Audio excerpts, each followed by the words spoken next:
Muandiki Munene Muveani wa Uiiti na Uima wa Mwii Muthoni Easya Kenya Yina Uthasyo Kukwatiania na Ianda Angi Kauni wa Kukitana na wa Ebola ula Uminite Kuwaa Enenthi Mbee wa Yina Kuya ya DRC Kwianana Muthoni Nikana Kenya Nikutwaiisya Uneenanya na Nthi Yivo ya US kwikia vinya matambia makusia wa Ebola matie miao Susan Kavilino kualesya. Muandiki Munene Muveani wa Uima wa Mwii PS Mary Easya Kenya Ianda Kukwatana na Nthi kibathukanyo Yivo Amerika Kukitana na tulinyutwa Ebola tula tuwaite andu yana kuya Nthi ya DRC Ayasya Ngwatanio ithwa ungwa miao. In DRC we have many cases that are suspected, but they have already lost more than 100 people. Anything that comes from an international request, it goes by the laws of Kenya. So we will not be breaking the law to have a conversation with partners. Not just the US, but any other partner.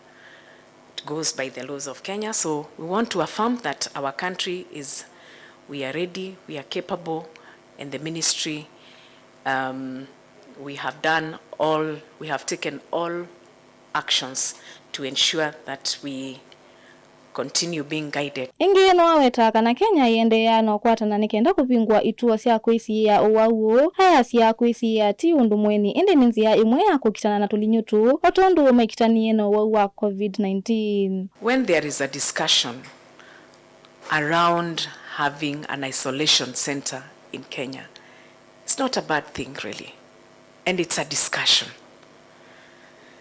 Because emergence of diseases and reemerging of diseases will keep recurring every other time. Even during COVID, we had isolation centers in our country.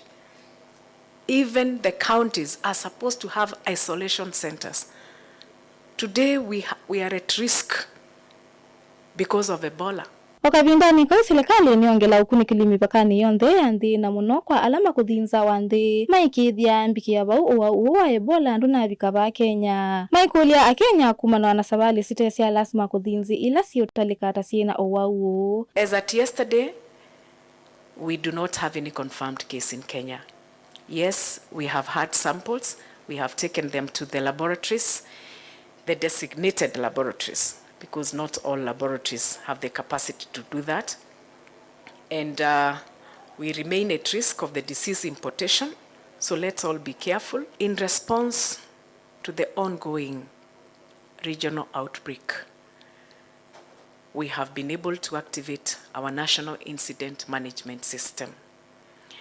And the government has also intensified surveillance at ports of entry. Ngilipoti ya bilingwa mwovo nitwa Susan Kavili.